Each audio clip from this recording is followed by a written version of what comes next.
everyone, and thank you for joining us for today's important session, Ethical Leadership, Compliance, and Impact in a Changing World.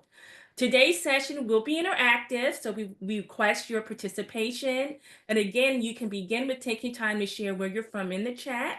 You can share your city and state, and I will call you out in a few minutes. Today's session is the last webinar of a three-part series on DEI rebranding, and you may access the webinar recordings on Elation Communications YouTube channel.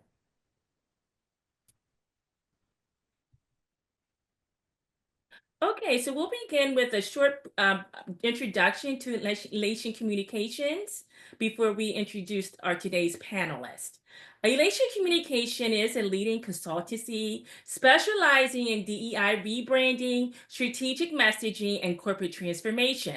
Our work is rooted in helping organizations navigate change, remain compliant, and strengthen brand identity in today's evolving business and regulatory environment. Our mission is simple and powerful. We aim to deliver strategic results-driven communication solutions that empower brands, enhance stakeholder engagement, and drive measurable business outcomes through innovation, integrity, and excellence. So to achieve this, we have recently developed a DEI rebranding service to meet the needs of organizations for aligning communications with culture, compliance, and impact. We believe that effective messaging, especially around DEI, drives both internal unity and external reputation.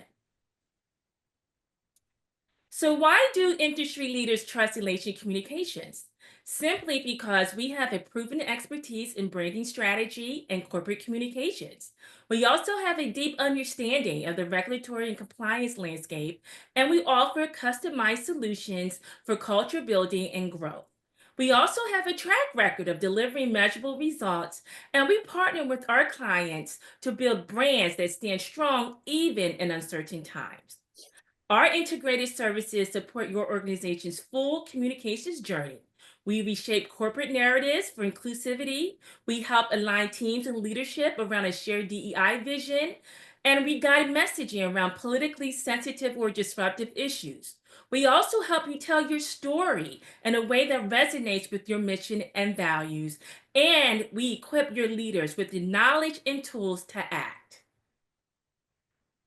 So I'm excited today to introduce our expert panel who will guide us through strategies for ethical leadership and maintaining a values-driven approach to workplace inclusion while safeguarding compliance in this climate of change. Today, we're honored to have with us three dynamic leaders. Myself, Jerrica Thurman. I'm a branding and communications and crisis management expert specializing in strategic growth and nonprofit leadership. As president and CEO of Elation Communications, I drive brand development, storytelling, and impactful partnerships. With a track record of strengthening organizations, I have excelled in enhancing visibility, managing reputational challenges, and navigating crises with strategic solutions. I also seek to leverage my CAE and my MBA and communications expertise to shape innovative industries, empower leaders, and drive results. We also have the innovative Cecilia Sepp, who is a nonprofit leader and ethical leadership expert with 30 plus years of experience. As founder and principal of Rogue Tulips Consulting, she helps organizations thrive through strategic consulting, education, and thought leadership. A sought-after speaker on ethics and governance, she has led as an association CEO, consultant, and volunteer leader. Cecilia holds multiple certifications, including CAE, ACNP, and DEI Workplace Certification, and she was honored with the 2023 AWTC Award for her contributions to the nonprofit sector. We also have the esteemed Mariama Boni, who is a visionary leader in ethical leadership. strategy, and transformative change. As president and CEO of Achieve More LLC, she has impacted over 3 million lives across 76 plus industries, equipping executives and teams to lead with purpose and integrity. She pioneers leadership development, DEIA plus A, and well being, advising C suite leaders, shaping strategic plans, and speaking nationally. As past chair of ASAE's Ethics Committee, she advanced ethical standards, AI ethics, and cultural compliance. With her CARE plus B framework, rooted in 30 years of research, Mariama redefines ethics in leadership, power, and performance. So, thanks again for esteemed panelists for joining us today. Together, we bring a wealth of experience and insight in today's conversation. So before we move forward, please share 3 topics in the chat that you'd like to discuss today. And at the end of the presentation, we'll have a Q&A. And if you could use the Q&A tab in the Zoom feature, that would be wonderful. And Jerrica, it turns out the chat is not activated yet. So could you turn the chat on for the participants? Sure. Thank you for advising. Okay. So I have to say I'm without my assistant today, so please bear with me. Absolutely. And, thank you, Jerrica, so very much for having us. We really, really appreciate this. And thanks, Thank you. everyone, for joining.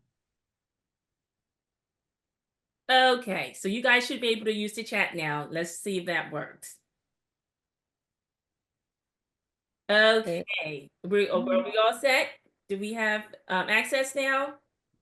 Okay, so if you can enter into the chat your 3 topics. Yes. Okay, we're okay. We're rocking Oh, with there it you now. go. All Yes. right. So thanks again. Okay, hold on. Before we move forward, let me take time to do some shout outs. We have Marie Watson from Washington, D.C. Hi, Marie. Okay, I'm sorry. I have my glasses on. It looks like someone from Indianapolis, from Atlanta, from Houston, another person from Washington, D.C., and Chicagoland. Yay! And New Jersey, my home state. Welcome, everyone. Feel free to continue to enter your city and state, and I'll continue to call you out throughout the call. So let's jump into today's conversation. And before we begin, though, I'd like to pose a question rather to the audience. So let's see here. Give me 1 minute. Like I said, I'm navigating this without my assistant. So today, so we're going to get through this together. Okay, so the first question. Is an audience poll. And we like to take a look at how actively you are involved in advancing DEIA efforts at your organization. So I'm going to take this time now to launch the poll, and I'm going to ask for you all to share your responses in the poll, and then we'll discuss the results shortly. Okay, so we have quite a bit of engagement already. Fantastic. All right, a few more seconds. All right, I think everyone has responded. Let's share the results. So it looks like the 40 we have 47% who is actively contributing to their efforts within your role to advance DEIA at your organization. So that's great insight and lays a good foundation for today's discussion. Okay. So, in light of a growing social and political pressures and recent executive orders on DEI by the current administration, many organizational leaders are faced with the challenge of balancing regulatory requirements and social responsibility. So that leads us to this first question, Mariama. Could you please share how can ethical leadership be demonstrated during times of political uncertainty? Yeah, thank you so much for that question. And I really think back to a phrase that continues to drive me and has continued to drive my work over the last 30 or so years, and that's the fact that you can't cancel culture. And I think about the level of how DEI and ethics are interconnected. And so we often call that intersectional ethics, and how that's critical to our survival as organizations, as people, and really our world. And the fact that, this is really evidenced by the necessary nature to apply it to people, programs, products, services, policies, um, and systems within the corporate environment, the business environment, the educational setting. And for me, this really resonated, from the time that I spent in South Africa in 1998, just after apartheid, and seeing a truth and reconciliation process all the way through my time in higher education and in associations, and certainly dealing with some ethical dilemmas. And as I think about the work that we do on the ethics committee, along with the work that we definitely do with associations that we work with in Achieve More LLC. It's really about, number one, modeling the way. And so making sure that you stay aligned with your code of ethics. And you'll see here ASAE's code of ethics for those of you that are in the association space. Number two, it's also about realigning and redefining your language. And so next, you will, on the next slide, you'll also see a preamble and some of those key elements that we felt were important to make sure that we had some core definitions as we were moving through the standards of conduct. And then number three will also be to think about how you use a framework that truly lasts. So make sure that you are getting rooted. Make sure that by using a framework, make sure that you are realigning and redefining necessary terms and what that means and how that aligns with your mission and vision. And then, of course, modeling the way and staying aligned. Thanks, Mariama. Is there anything you'd like to add, Cecilia? Yes, I think when it comes to providing leadership stability for any organization, politically, or if there's social unrest of any kind, or just if an industry or profession is feeling nervous about something.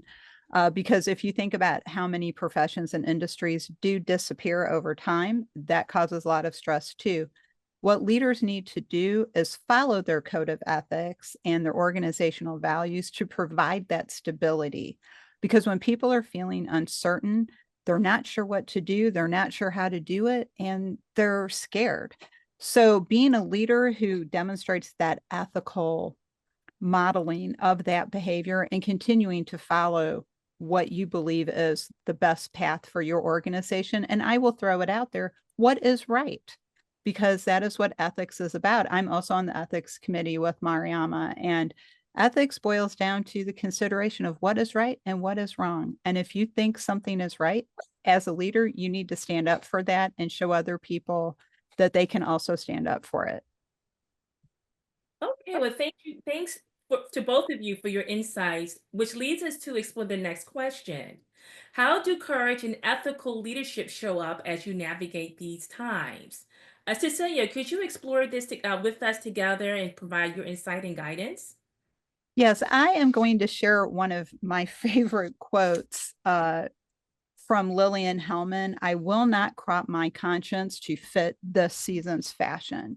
And what that means is if you believe in something, you should not succumb to the pressure around you to change your viewpoint.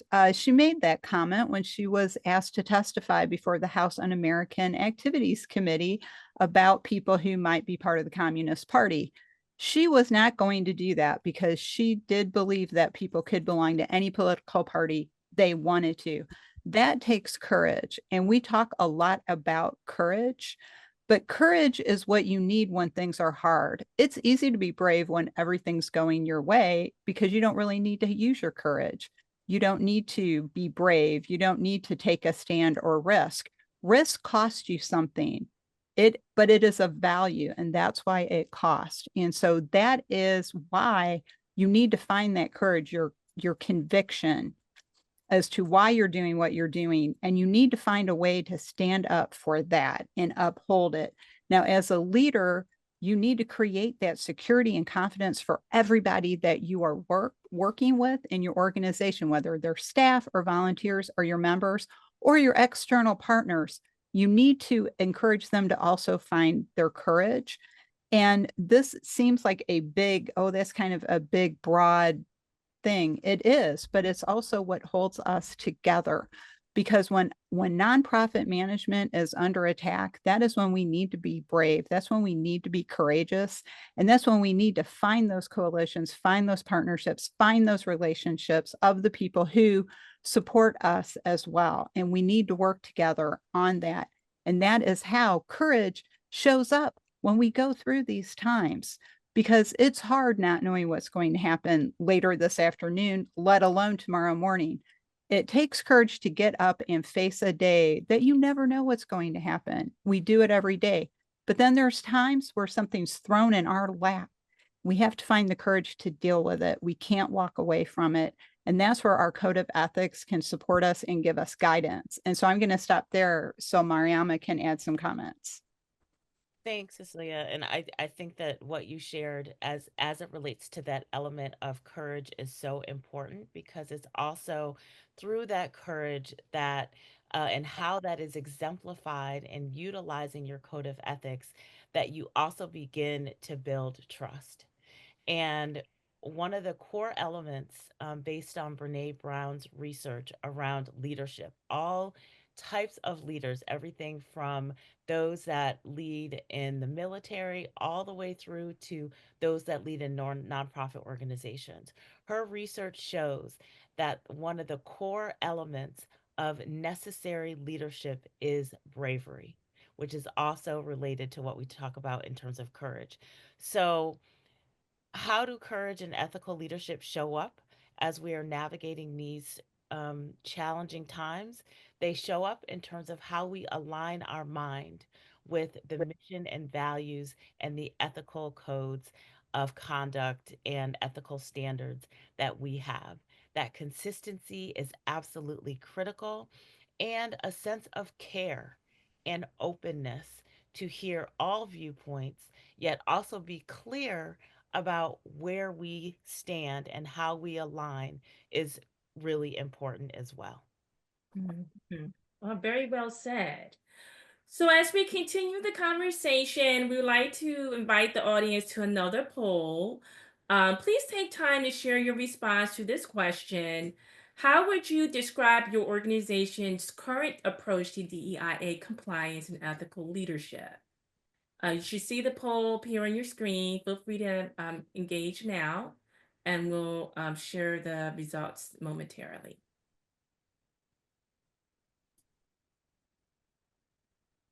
Okay, so let's see. The good news is, oh, there is good news. Let me share the results. It's good. There's So always the good news is most of our participants have strong ethical commitment aligned with compliance. So that's really good information, and lays a good foundation and segue into our next question for the panelists.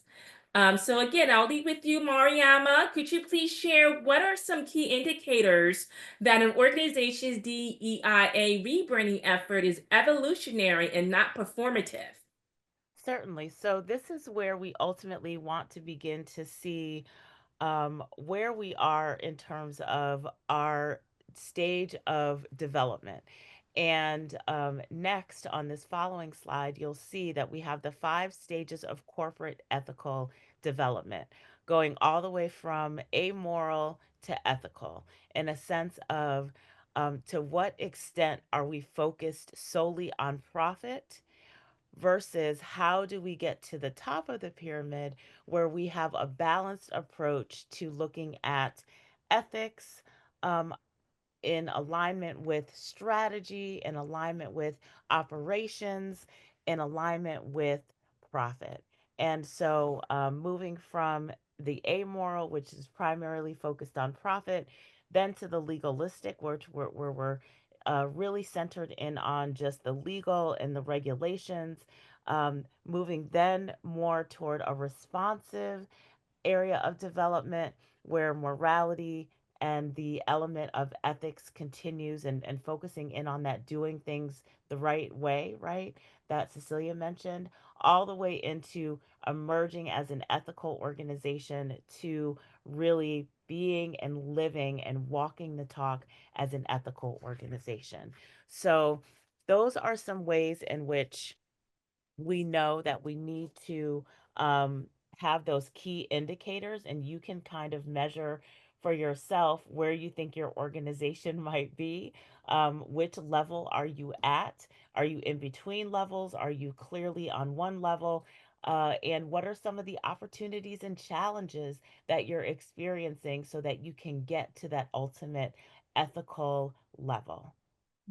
Thank you. Thank you. So It's, go ahead, Cecilia. I'm sorry. I cut off your moderator segue. Would you like to respond to this question as well before I pose the next question? I would love to, because I really am glad that Mariama shared this model of corporate moral development, because what this hinges on is something we may not consider every day. Just because something's legal doesn't make it right. That's right. So when you look at near the bottom of this, where its sole focus is profit, it tends to be legalistic. And one of the examples I use when I'm talking about ethics and the concept of legal doesn't make it right is this: it's legal for a bank to foreclose on a family's home and kick them out. But is it right? Because does that family have somewhere to go? Does that family have relief? Do they have a location that they can move to? Is that bank doing something legal? Of course it is. But is it ethical? And that's what we have to start asking ourselves more and more in our society, not just in the nonprofit community, although it's of utmost importance to us in fulfilling our missions and how we do things. But we need to start getting to that emerging ethical and ultimately ethical, because we have the ability to model that because we aren't driven by profit. We do need income, because no margin, no mission, right? We all say that. But we need the income, but we're not driven by the money. We're driven by action. So if we focus on developing that ethical action, that's going to help us model that for the rest of our society, and we will continue to all lift each other up. Certainly. And I also think about the time, for example, when I served as the executive director of a music organization, and there wasn't an opportunity for everyone to participate at a level based on their income. And so it had started to become a situation where if you could literally afford to pay to play in the most upcoming competition, then it was easier for you to have access. So it was really important to me in my role at that time to figure out, how do we open this up?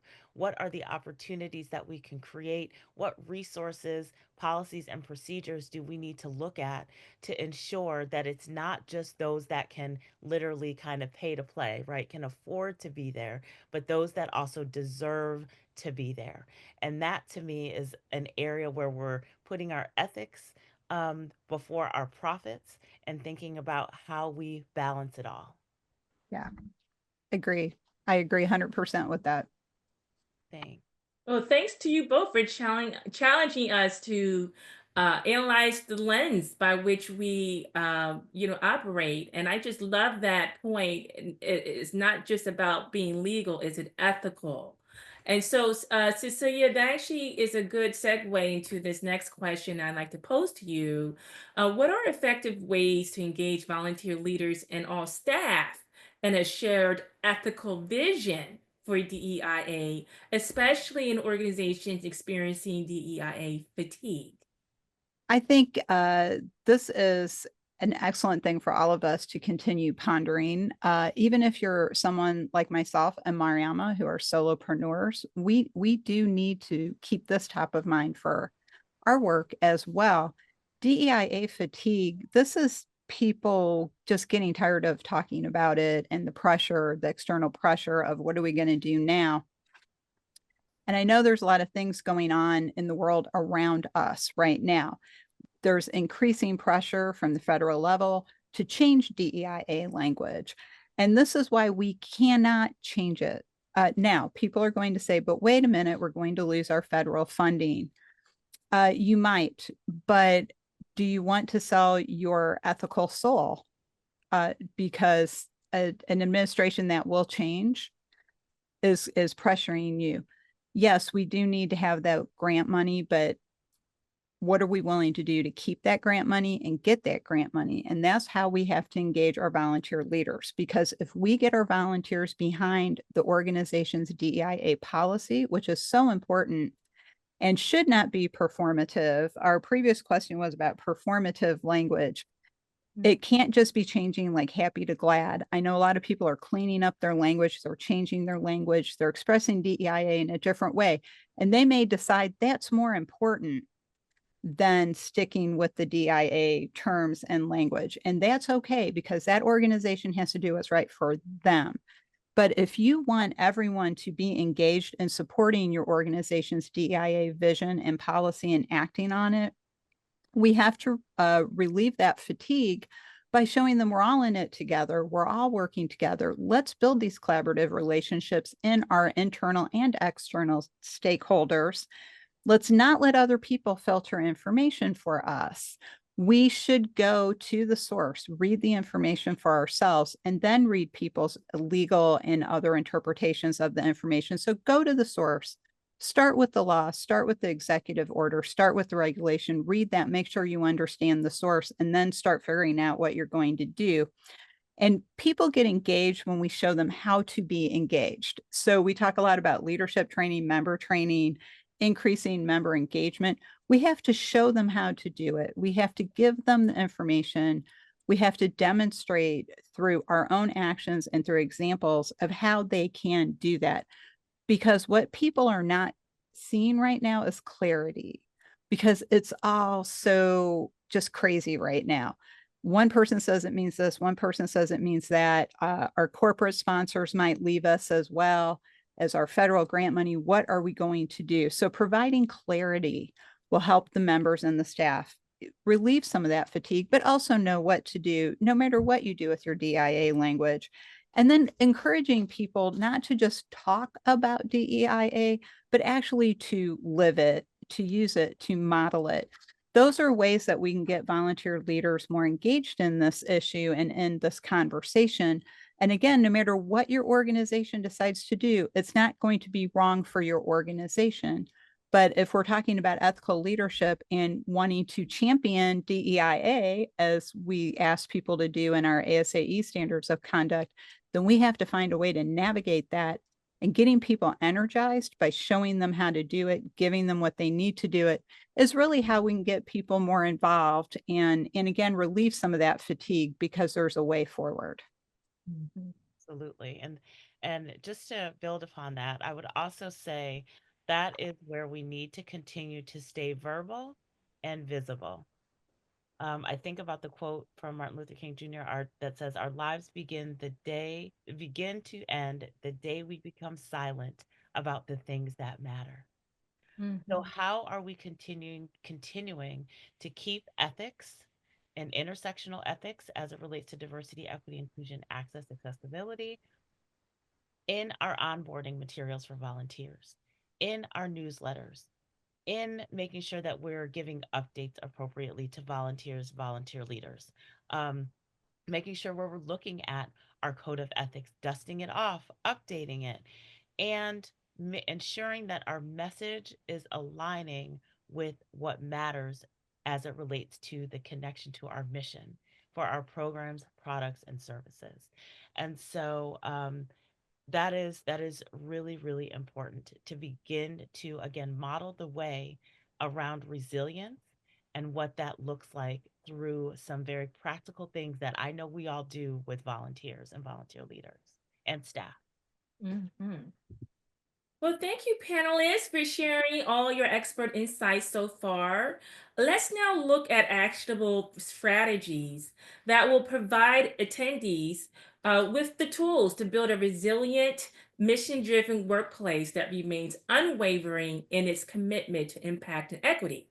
But before we begin that discussion, let's take time for the final audience poll. Audience, I'm going to ask you to respond to this question.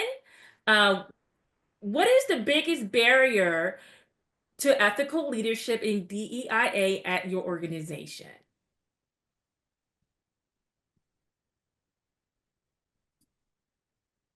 All right, we have quite a bit of people responding now. Thank you again for your participation today. Okay, we still have a few responding. Okay, all right, so let's take a look at the results. So the results shows 60% is due to fear of political and reputational backlash. And so that is a great setup for this next part of today's webinar to learn how to really implement strategies that will help address these issues. So let's get started. Again, Mariama, with you sharing how organizations can successfully align their ethics in DEIA with current compliance standards and outlining what has worked and what lessons were learned. Yeah, certainly. So I have got three organizations that I want to highlight based on work that I have done with these organizations. One is the American Counseling Association. I served as a consultant with them for their diversity, equity, inclusion, access initiatives, and anti racism. And this was probably about 2 years in the making, just prior to everything happening here with the new administration. And so, as we wound down that work and thought about suggestions and all the recommendations that were aligned with it, and we also know ACA, American Counseling Association, has some governance work that they're doing as well. So all of that was kind of integrated. And one of the things that they decided to do recently, based on all the work that they're doing, is they have taken the work that we did with them and also their governance work, and they are transitioning some of that and standing up a diversity, equity, inclusion, um, justice task force. So it is possible to continue to do that work, obviously, through getting feedback from members and doing those assessments, and then also really looking at and doing, a risk analysis, which we do as well, and really helping to assess the mission, vision, in alignment with where they're trying to go. And so, very great to see that they have continued to stay rooted and have developed this task force to continue to look at all the recommendations and, in addition, to navigate through these times. In addition, ACLP is the Association of Child Life Professionals. We've worked with them on a number of initiatives related to their um, their courses as well as their certifications, and really integrating and thinking about where diversity, equity, inclusion aligns. And while they were also working through a strategic plan at the same time, really trying to make sure that there was alignment there. And they continue to pursue outside grants and private funding for a lot of the initiatives that they are doing, such that they can continue on this pathway. Because one of the key things we have to remember before we got to this administration, and one of the things that I have continued to see throughout my career, is that organizations and industries have struggled with cultivating the pipeline, which is why we're in this situation to begin with, because we haven't been able to do that effectively within industries. Hence why we continue to need to really figure out how to maximize diversity, equity, inclusion, access, and accessibility as it relates to people, policies, procedures, and our industries. So we've got to figure out what we're doing with the pipeline, and that's critically important. And then lastly, I would say, just very briefly, American Institute of Architects, they had their annual leadership meeting about 2 months ago, and they were very clear with all of their leaders, again, going back to that messaging, that equity continues and has continued to be a part of their strategic framework, and it will continue. So, again, I think that that's really important. And that is why we also looked at our commitment to diversity, equity, inclusion, access, and accessibility, and have lifted up a framework for the future. Because at the core, when you think about all of these definitions and you think about um, all of the history that is connected to it, right? We have to remember the contextual and historical context within which all of these elements are happening. And so the element where I say you cannot cancel culture, because culture, the big C, is everything connected to our way of life and how we access and open doors, how we um, make the wrongs right in terms of reconciliation, how we continue to be committed to our moral standards is ethics, and how we also then cultivate an atmosphere of togetherness where people feel like they belong. So that is one of the ways in which we're going to be helping the community, the way in which I tend to live my life as well, to really think about this framework and how diversity, equity, inclusion, access operates within all of these areas and definition. Right. Thanks so much, Mariama, for introducing your CARE+B framework. And before we move to the next question, I want to ask Cecilia if she would like to share how organizations are successfully aligning ethics and DEI with current compliance standards. Yeah, and that, yes, I do have a couple of comments, but I also want to share that Jordan posted if there's anyone from a medical association on the webinar, and are your doctors getting pushback Mhm. for or involvement as a volunteer on DIA committees? And I think that's an important thing. If somebody is from a medical group, please share that in your comments. I've worked with one medical group as an employee, and I have worked with a lot of medical groups as a consultant, but not in this DEIA environment. And so, what I'm hearing people talk about a lot is really the legal aspect of this at this point is like, how can we make sure we're complying with these new DEIA regulations and rules?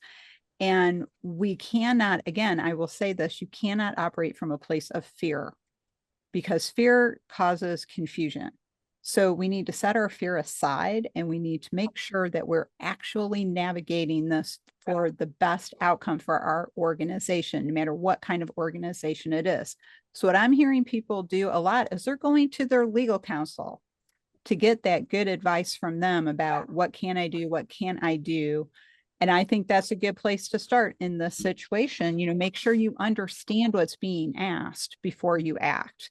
Really get all that information and understand that. Then when you do align your ethics, but again, we have to do what's legal. We have to follow the law to the best of our ability at all times, and we have to understand that law. That doesn't mean we have to change our ethics. That doesn't mean we need to become unethical just to comply with the regulations.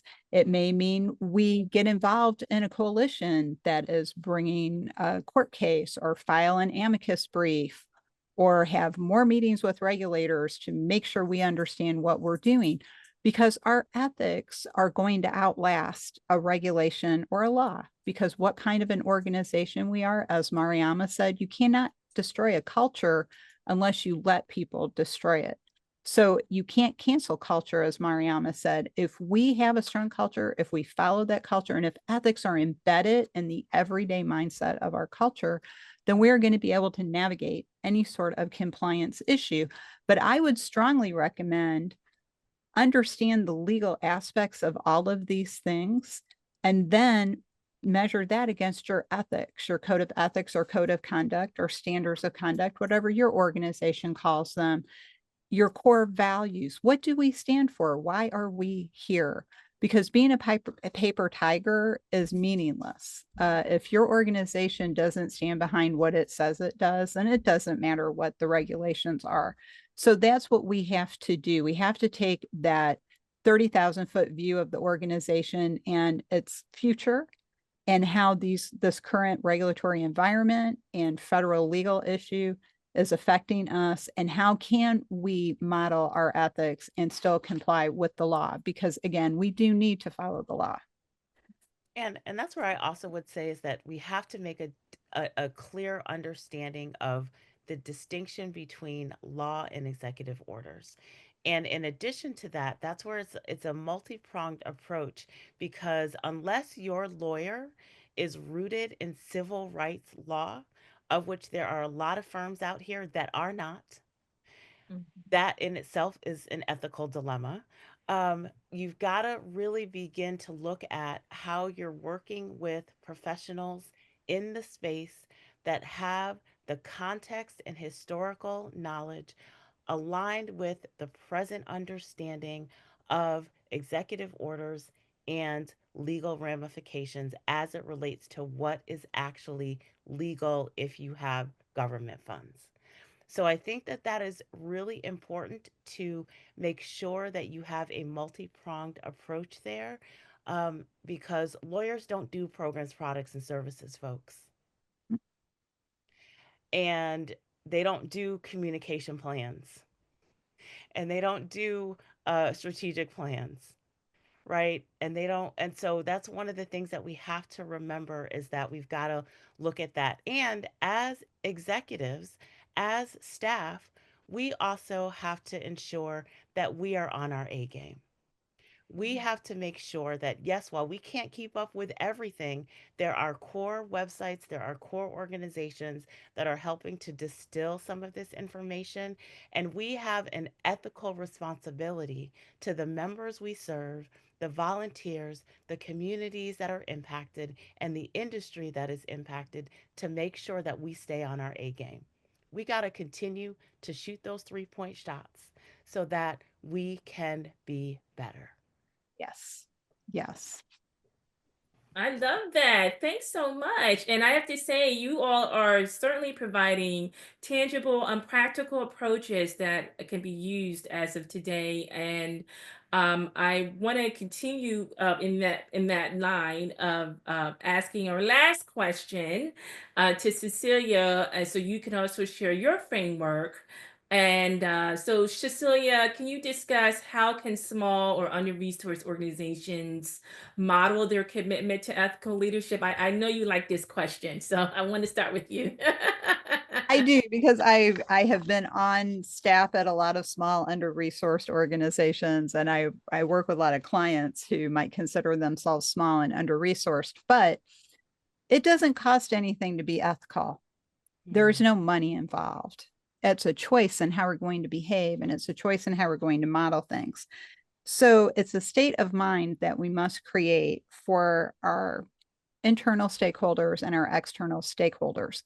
Because when we are modeling our ethical leadership, no matter what size organization we are, we need to educate our external stakeholders as well as to why we hold this code of ethics dear, why we want them to understand it. And when they're working with us, keep it in mind when they're doing the work on our behalf, because ethical leadership is evolutionary. Hmm. It doesn't stop. It's not stagnant.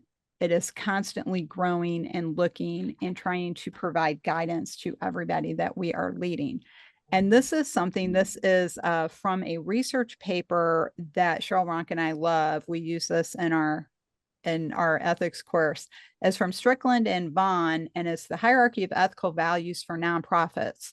This costs you nothing to implement this. What it does cost is time and energy and thought, but it doesn't cost you a penny. Because what we have found with this research is it's fascinating, because it is based on Maslow's hierarchy of needs. So when we look at the hierarchy of ethical values for nonprofits based on this research paper, It starts with financial competence because, again, no margin, no mission. You can't get started with a group if you don't have resources to make it happen. But then we move up to accountability, which is very different. That's a much stronger statement and idea because we're going to hold ourselves accountable for the choices we make and the positions we take and the behavior that we model. But then we get up to level 3, and that's reciprocity. And what that means is we are helping each other inside the organization and outside the organization because we are building our ethical mindset at this point. We're helping each other. We're not siloing. We're not keeping information hidden so that we try to self-serve. We're helping each other and people outside of our groups. Then that gets us to level 4, which is respect. And that means people see what your organization is doing. They see that not only do you talk about ethics, you actually live your ethics, and you're constantly checking your ethics when you're making decisions or taking actions. This leads to integrity. We all talk about the integrity of certification programs, which is keeping them on point, keeping them clear, keeping them transparent and current. Integrity for an organization means that you don't just talk the talk, you walk the walk. Even if it's going to hurt you, even if it's going to cost you, you're going to say, this is our code of ethics. This is what we believe in, and we're going to take that risk. Nothing happens without risk. And we cannot fall into inertia, and we cannot let ourselves become scattered in this era where DEIA is under attack for like totally wrong reasons, which I won't go into now because we only have an hour. But the integrity of our group, that is equal to self-actualization of the individual. You're moral, you're confident, you feel that you can question things, you feel that you can be questioned, you're willing to have your premises checked, as Ayn Rand says. So we're willing to be challenged a little bit on what we believe and maybe learn other people's point of view.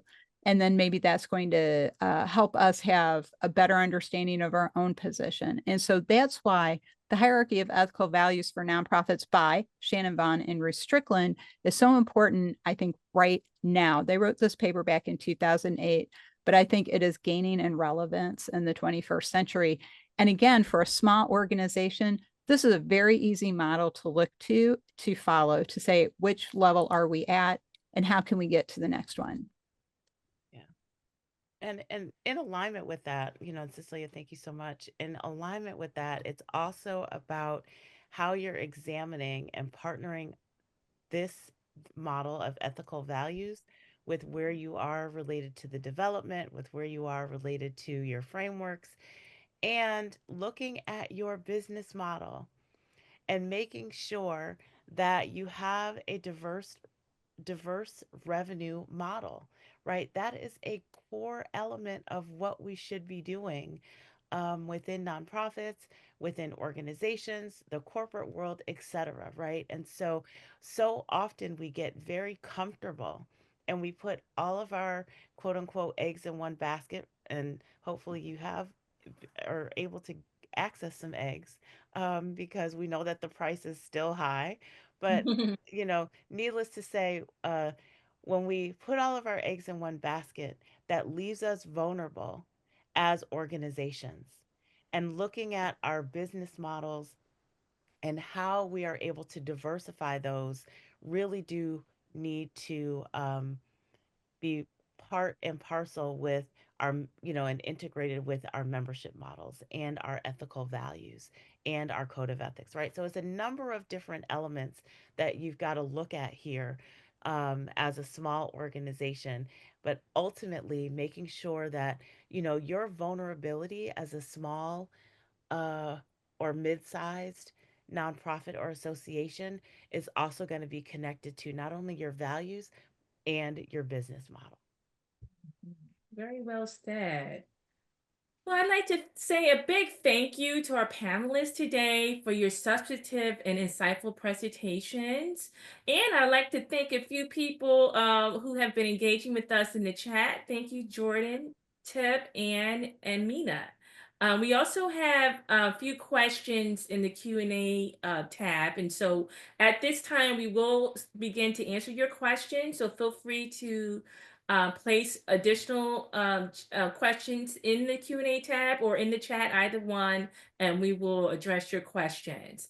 So our first question for the panelists today is, it starts with, we have a large number of members that cannot participate in our activities because of DEI language. We can choose not to change language and lose the engagement of these members.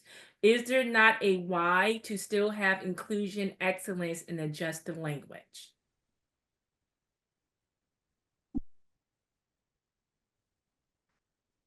I think that when we talk about large number, I do believe that we've got to get the data, right? So I think that, let's look at the data. Are you talking about 20%? Are you talking about 30%? Are you talking about 40%, 50%, 60%?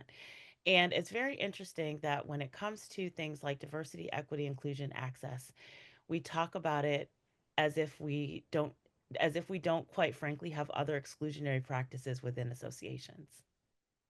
For example, not everybody can come to a $300, a $500, a $900, a $1,000 annual meeting. So I say that to say that let's really look at other ways, right? And we know just like people aren't going to be able to come to the annual meeting, we have crafted other ways for people to be engaged. And so that's where I often say, let's not upset the organizational foundation that's connected to our ethics. Let's stay rooted in our ethics and figure out what additional programs, products, and services we need to create to help people belong. Because we do it every other day when we recognize that only a certain portion of our membership is going to be able to come to our annual meeting or is going to be able to access a certain level of service based on income. So let's look at how we've been able to do that successfully in other areas and carry that over to our diversity, equity, inclusion, access initiatives. So my answer would be no. Let's find other ways for belonging and other ways to help people feel included. And I agree with that. And I think I would need some clarity on why your members are not engaging because of DEIA. Is it because their organization gets federal funding? Is it because their organization said not to participate any longer? We would need a little bit more of the background, but I hear the issue of the question, which is how can we help our members when language has become an issue? And as I said earlier, you have to do what's right for your organization. And if you need to start asking your members why the language is keeping them from participating, that would be, to me, the logical next step. As Mariama said, we need to find out the why and then find out what we can do instead. Okay, thank you, panelists. We have a second question. Do you believe that any of the DEIA language is outdated?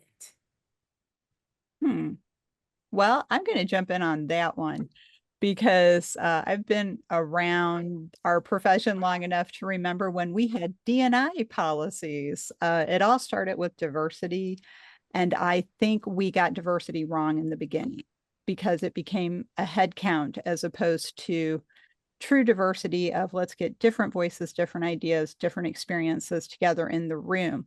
So I would say on diversity, we're much better on diversity today than we were in the beginning. Inclusion, I would say we're probably better today with inclusion. I would say our language is probably stronger and clearer on inclusion because it's now expanding into belonging, which is our next phase.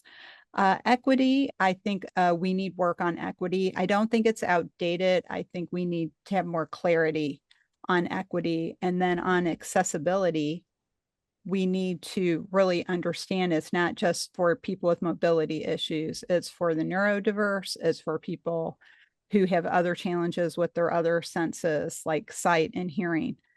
So we need to expand our understanding of what access actually means. So the equity and access are the two areas I think need work.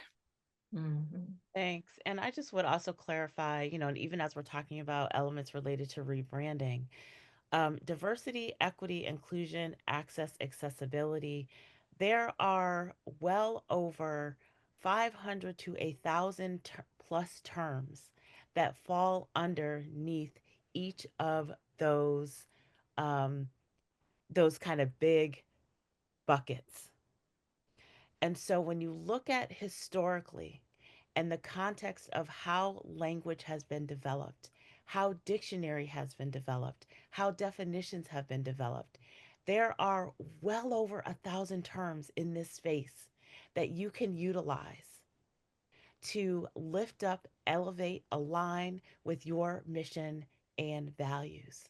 So when we talk about diversity, equity, and inclusion, agree with you, Cecilia, just in terms of how well we've done in some of those areas, but yet also remember that there are subcategories and subcategories of those subcategories as it relates to each of these terms. And so that's where we have an opportunity to be creative. We have an opportunity to align and realign with core terms and terminology that really exemplifies where we're trying to go as an organization. Thank you, and I'd like to acknowledge some of the comments in the chat. So, in response to this question and answer, Rob stated that he thanks you for the clarity on the language and agrees with you, Cecilia. And then to the first question, I'll start with this statement. You are spot on regarding the exclusionary practices, Mariama. We have members in Ohio, Florida, Texas, etc., and they live in states where they cannot participate. And then Brian also shared that they are facing a similar issue with members who are federal employees who no longer can is allowed to participate in their meetings, courses, etc., because their mission statement includes DEI language. So thanks you all for sharing and engaging with us today. Before we wrap up, are there any other last comments, Cecilia and Mariam, that you would like to share in regards to some of these some of this feedback? I yes, I do. So Mariama talked about changing our language. We have the opportunity to be creative, and yes, we can, but I would say to ask yourself this: are you just hiding in plain sight? Mhm. Because if you're just changing diversity to myriad, is that really addressing what the actual crux of the issue is, which is people telling us what words we can use? I do not agree with that. That's why I am defiantly public about protecting DEIA as the language as it is and the policy that it is. Because if people control your words and your language, they can then control your thoughts. And I don't believe in that. And so that is my personal opinion on that. And the other thing I wanted to share, one of my favorite quotes on ethics from Albert Einstein, which is relativity applies to physics, not ethics. So don't look at your ethics as something that can change depending on what day of the week it is. So thank you. And thank you all for joining us today. Absolutely. And we do have some key takeaways on this last slide and absolutely agree. And recognizing, I also um, come from and have worked with a lot of higher education institutions and have worked with about 4 or 5 different colleges and universities. And Jerrica, I know you have as well, and Cecilia. And there's a lot of variance in terms of language. Some people are using diversity, equity, inclusion, access. Some people are using belonging. Some people are using justice. Um, so there are opportunities to really align and think about what that looks like. And that's where we want to make sure, as key takeaways, that you stay aligned with your code of ethics and your conviction. Make sure that you are navigating the change by utilizing a framework within your organization or developing your own framework and ensuring that your policies continue to support your leaders, staff members, and your external stakeholders. Looking at policies, programs, um, practices, and products that you're providing and how does it align. Thank you so much, Mariam and Cecilia. I would like to give a big thank you for being our esteemed speakers today. And thanks again to you, audience, for your participation. I would just like to share that you can learn more about some of the, especially the questions that were posed today by looking at our webinar recordings from our first two sessions in this series, which are now available on Elation Communications YouTube. At Elation, we've developed a 7-point DEI rebranding strategy that supports both your compliance and continued impact. So you can scan this QR code to learn more about that. And again, thank you for joining us. This recording will also be available within the next week on our YouTube channel. Have a great day.